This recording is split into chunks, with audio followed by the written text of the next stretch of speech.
Well, I wasn't like I thought I was a very good player, and I felt like I wasn't getting the coaching that I was wanting, and so I contacted yourself to see what opportunities that I could possibly get with the pro player pathway, and um yeah, it's gave me many to come over here and trial for many clubs, and I've got now playing for one of them.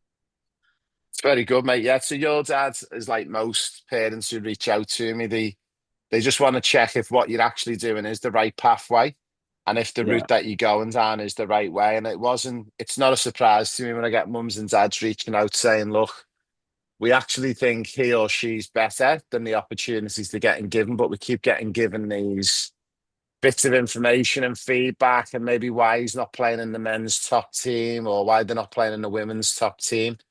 And the conversation, I think for your dad and for your mum at the time, it's probably a hard one because you don't want to interfere with your kids' game, but also you want to make sure that you're getting a right go. And you're not the first. We've had hundreds of players who've come through the program who are in similar situations to you, and we'll touch on it very quickly now about how it's all turned for you. But one of the big problems from anyone who is in our school community in Australia and the USA, the majority of our players, you have to pay, don't you, Jacob, to play football.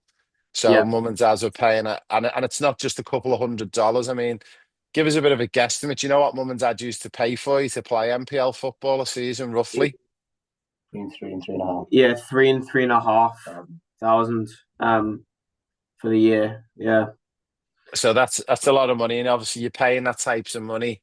You want to make sure you're getting a good return on it, don't you? But yeah, thankfully, obviously, Dad reached out, and I actually spoke to your parents, and we got you in, and you come and had a meeting at our office just under 2 years ago, and I don't think you've looked back. And I think the good thing with what you've done is you've followed everything that was said to you, and your mum and dad just grabbed it with two hands and run with it and supported you. So we go back from probably frustrations of not feeling like you were getting a proper chance in Australia and not giving a go. But I always say it comes down to education as well. As not enough for me people in the game who've got runs on the board. And what I mean by that is they've actually been there, done it, and got a t-shirt at the top level.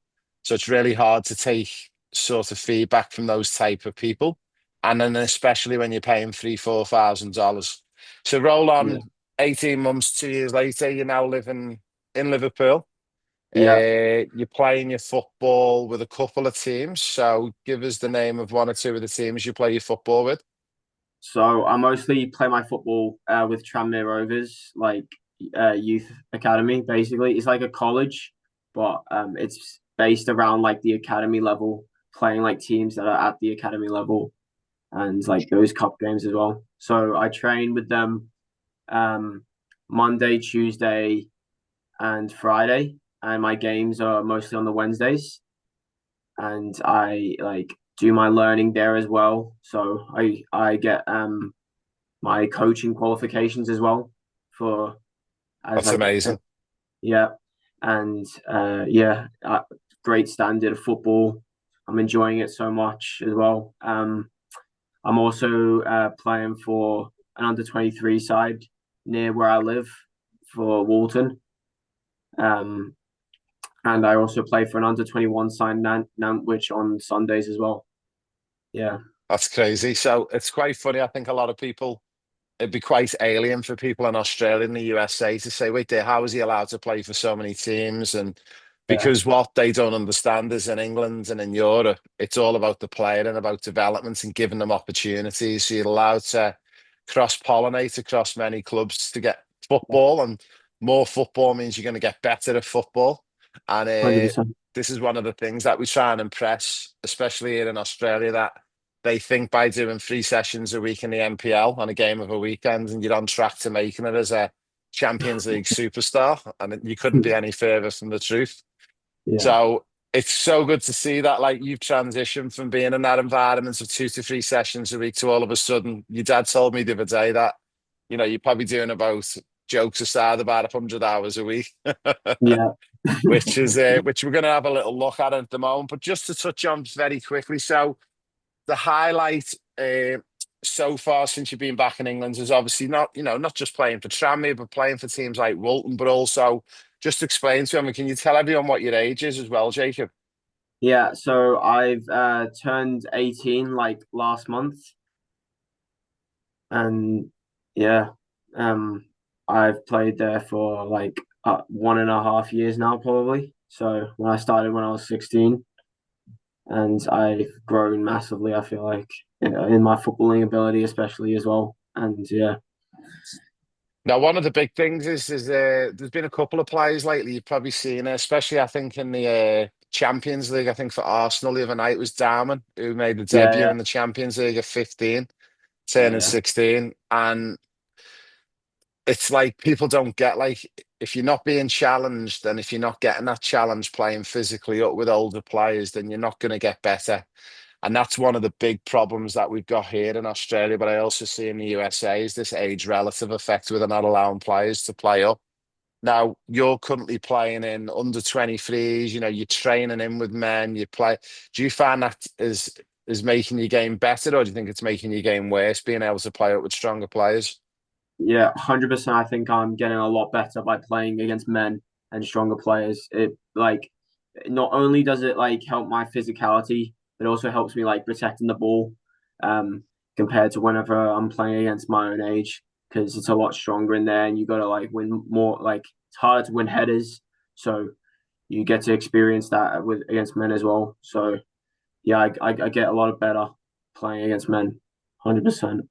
It's one of the things that we discovered many years ago when I think it was around 2010, 2011. You would have only been one or two when I was working in the Premier League. And we discovered that actually playing in an environment where it's an absolute physical challenge. So, as an example, you're 17, 18, you're playing against men, they're going to be physically faster, stronger. But in turn, what's got to get better is your touch and your technical ability. And if you Yeah, know you're not as fast as that guy next to you, you know your touch might be better than his.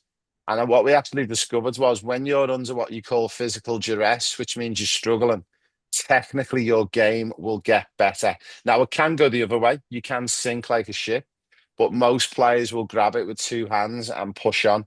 Now, to finish off, before we actually start reviewing and having a little look, and we're going to showcase a little bit about the program and the school program, and I'm going to just reiterate because I know you're super busy with all your sessions and games, but I just want to touch on your hours, and that was one of the areas of concern when I spoke to Dad to make sure that if your hours are super high and you're going over the hours, we need to make sure your recovery is on point, and we're going to have a little look at that for you today as well. But yeah. before we do that, I'm going to roll off these names: David Beckham, Paul Scholes, Ryan Giggs, John Terry, Stephen Gerrard, Wayne Rooney, Frank Lampard, and Jaicub Burkert. What have they all got in common? What They play competition have they football. played in? um, the FA Youth Cup. They've all played in the FA Youth Cup. Now, I Yeah, remember, and your dad, I remember this as well. I can remember watching the FA Youth Cup games when we were younger because it was always a great way before the internet was around to see some of the up and coming players. And I can remember watching Michael Owen win the FA Youth Cup against Manchester United. And yeah, that was like the grounds where you would look to see players and stars coming through. So to go from, and I want to make sure you're aware of this, Jacob, because I think some players forget to do this as well. But I want to make sure, obviously, you are to your mum and dad a little bit as well, but to yourself, mate, to give yourself a huge pat on the back because most players would have just give up on the football, but you didn't. You didn't listen to what they were telling you in Australia, and you've persisted. But also, mate, you're turning up every day. You're waking up every morning. You're hitting the training ground, and it's so easy for people just to jack it in. And I see a lot of 17 and 18-year-olds at the moment, mate, who are just comfortable with life, just sitting there, not doing much on the computers. So it's a testament to you, mate. But not only have you dusted yourself off and didn't take that setback in Australia, but you've now played in the FA Youth Cup. So can you just talk to us very quickly for a minute about who you played for in the FA Youth Cup, who you played against, and what the score was of the game? yeah. So it would have been 2 weeks ago on the Wednesday. I played for Tranmere Rovers against Harrogate Town. under 18s, and we won 4-0 at Prenton Park, which is Tranmere's home stadium, and it was an unbelievable experience to play there underneath the lights. And yeah, I was so happy to play there and experience it as well. So wait there, so you've gone from playing in a sunny coast in front of probably about 30 people and, Yeah, with all respect, just a normal community soccer pitch, to playing in Prenton Park, which I think holds about 15 to 20,000, and you got to yeah, play there middle of the week under the lights, proper yeah, referees, linesmen. Yeah, so you must have pinched yourself when you come off that pitch. 100% I did. Yeah, yeah, yeah. Can't So, believe it. Yeah, so what about the next round of the FA Youth Cup? Who've Tranmere got next? Have you got we a got big game? yeah, a very big game. We got Bolton at Prenton Park again, so I get to play there again, which I'm so excited about again. Love playing there. But it'll be a tough game because they're obviously an academy side that are very good and a League One side, but with better Bolton. And yeah, So it's going to be a so tough one, that, because I spoke to Dad about this, but me and your dads grew up with the gaffer at Bolton Wanderers, Stephen Schumacher, and I know Shuey really well. He's still best mates with my younger brother, and yeah, hopefully you guys can turn over Bolton for us, in the FA Youth Cup. That would be a yeah, good upset. yeah. Hopefully, yeah, Now we're going to get into your hours a little bit, Jacob, and what I'm going to do is I'm just going to help you a little bit with your hours, and I'm going to probably only keep you for another 10 or 15. But thanks for that little bit of an intro. So what I'm going to do is, to begin with, for everyone else who's watching on our school community, we're just going to have a little look at Jacob's hours roughly, and we're going to see if we can help him with this. So I'm just hoping that you can see my screen okay there, Jacob. yeah, I can, yeah, So all I want you to do on this one is just give me a guesstimate really of your hours. So roughly on a Monday, training. What are your hours like on a Monday? And is there any games on a Monday? nah, it would just be training, so it'd be around like 10 to 11:30 about there, so like 1.5 hours Okay, on Monday. okay. So that's the only thing you do on a Monday? Do you do any gym Yeah. work? Do you do any Oh, swimming, recovery? not really. It would more be like we'd do analysis for the game coming Wednesday. Okay, and that goes Yeah, for about what, 60 minutes? yeah, about an hour. Okay, Yeah. all right. Tuesday, what's your Tuesday look like? So Tuesday would be more like a lighter session. It'd be like an hour probably from like 10:30 to 11:30. And then anything else on a Tuesday? Any extra training, gym work, swimming? And, and it might be some gym work like just rolling out stretches, just getting yourself nice and loose, ready for the game the following day. All right, Wednesday.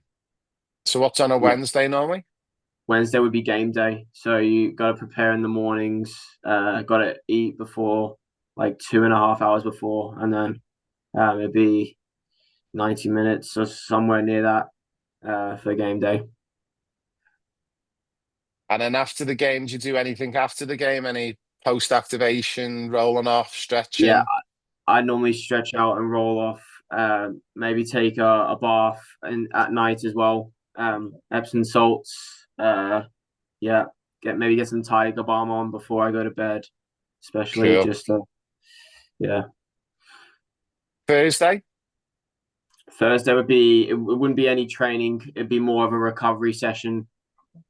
But I normally have training for Nantwich at nights, so that'd be like an hour So recovery with Tranmere would be about an hour on a Thursday, and then you train with Nantwich at night. Yeah, for, say, what was it, an hour again? yeah. Okay. And then Friday? Fridays it'd be training with Tranmere, um, for like 90 minutes. Yeah, and then it'll be an analysis as well. Um, from the game on Wednesday. So like what we could do better. And yeah, just really studying the pre-game. And then anything Friday afternoon, Friday night? No, not nothing on Friday night. Just pretty much for recovery from Thursday's nights or Friday's training. And then Saturday? Yeah, Saturday would be game.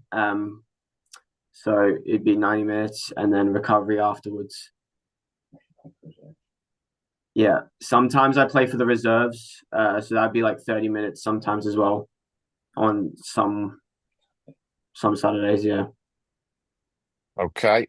And then Sunday, yeah. Sunday would be also a game 90 minutes as well. any recovery in there? Yeah, it'd be recovery afterwards. I have to do a lot of recovery, especially with like two games on the weekend. Otherwise, don't want to get injured for the week for Tranmere.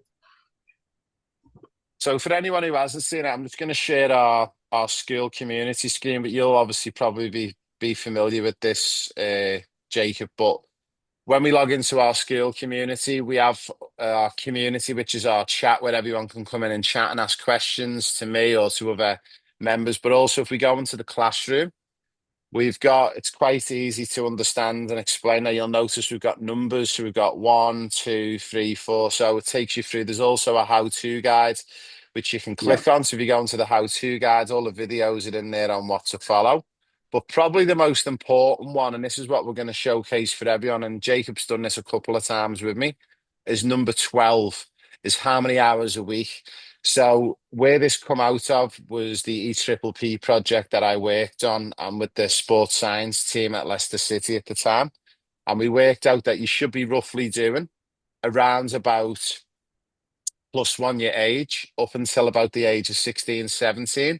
And then it stops at 17, 18 hours. So obviously, because Jacob's 18 now, he should be doing yeah, roughly around about that 17, 18 hours a week. However, out of that 17, 18 hours a week, he should be doing 70% football, and then the rest is should be all pretty much made up of recovery. So we're looking at roughly around about 11, 12 hours of football, and then the other 5 or 6 hours of recovery. So we'll have a little look. We'll just tot up some of the hours, and it's looking like he's probably going to be really on point. So at the moment, we've got roughly about 1.5 on a Monday, 1 hour, so it's 2.5 Tuesday, Wednesday. We're up to about four and a half Thursday, 5.5 training, 6, 7, and then Saturday. So we've got roughly, yeah, so we're doing about 10.5 to 11 hours of football, which is great. And then the remaining time we are looking at recovery, which is sat at roughly about 5.5. So I still think in there, believe it or not, you've still got roughly a deficit of about 1 hour uh, yeah, to catch up on. So one of the things that you can do in that, my advice would be on those Saturdays and Sundays, you can, and I'll stop sharing this screen and bring you back onto the full screen. On them Saturdays and Sundays, what you can do is you can actually implement just a walk for half an hour. So let's say you finished your game at Tranmere and you've done your rolling off and you've done your post work. When you get home, have a light snack because obviously it's important that you refuel after your game. But yeah, just having what we call a low heart rate zone walk would be perfect. So for anyone who doesn't have one, you can get an Apple Watch, you could get an Android watch, just something that can record your heart rate. And the reason why this is so important, and I'll showcase this one to Jacob as well, and he's fully aware because we've been across this one before, but I'll just actually share my screen again. And what we'll actually look for on here is we'll actually just show you guys the heart rate zone. So have you currently got a watch or some way of recording your heart rate, Jacob? yes. I got a Garmin watch that Brilliant. does So, that. so the Garmin's are really perfect. So what we're looking for is you'll notice on this screen we've got your heart rate zones. And for anyone who's not familiar with the different heart rate zones, what we're actually looking for on this right side, we've got zone 1 all the way to zone 5. So basically, zone 5 means you're actually sprinting non-stop and you're nearly at your maximum heart capacity. Where we need Jacob to be for recovery and for anyone doing recovery, we need you to be in zone 1, which is basically, so as an example, the best way to work it out, and as an analogy on there, it's 220 minus your age, and then equals your maximum heart rate. So To do it for Jacob, so we go 220 minus 18. It means your maximum heart rate roughly would be around about 202 beats per minute. Now, if we want to get you to 50 to 60% of that, if we want to have a look at 60% as a maximum, roughly your heart is going to be at about 120. So for Jacob to be in what's called recovery, we need Jacob to be in less than 120. So the reason why your watch is so important is because what we want you to do is, Jacob, when you're walking, you'll probably find that you won't want to walk slow. You'll want to walk at a decent pace. But if you look at your watch, you'll notice that maybe your heart rate's 130, 135. So that actually means you're in heart rate zone 2 or 3, which means you're working, which means you're not recovering. Does that make sense? Yeah, it does. Yeah. So what we need to make you sure that you're doing is, and maybe you get this at Tranmere in your clubs or you don't, but what we need to make sure you're doing is I would be super cautious. Make sure your heart rate's like 110 or below. Now, when you first do this, you do your 30-minute recovery walks. You can put your AirPods in, your headphones, and off you go. Now, you might go, this is too slow to walk, but that's the point of it. We want to recover your body. Now, what happens is something really strange starts to happen. Once you're in that zone one for 20 minutes or longer, you've basically jump started your body into recovery. Now, once you've jump started your body into recovery, normally your body has to wait until your body goes asleep before it will start recovering properly. Now, the problem with that is you've also probably been eating a lot of food to replace all your carbohydrates, your proteins, and everything you need to start repairing. Now, if your body's got to worry about your digestive system and it's got to worry about recovering your body, the first thing it will do, it will panic and go, okay, I've got to recover the food first and get the digestive system going because if I don't get going with the carbs and the protein, that's not going to help me recover overall. Now, sometimes by the time your body's finished doing that and you wake up, it's maybe only had a window of maybe 60 to 70 minutes to actually recover your body properly. Now, if you've already started recovering your body because you started your walk, then all of a sudden you're already ahead of the game when you go to sleep overnight. Does that make sense? Yeah. True. Yeah. Yeah, it So for does.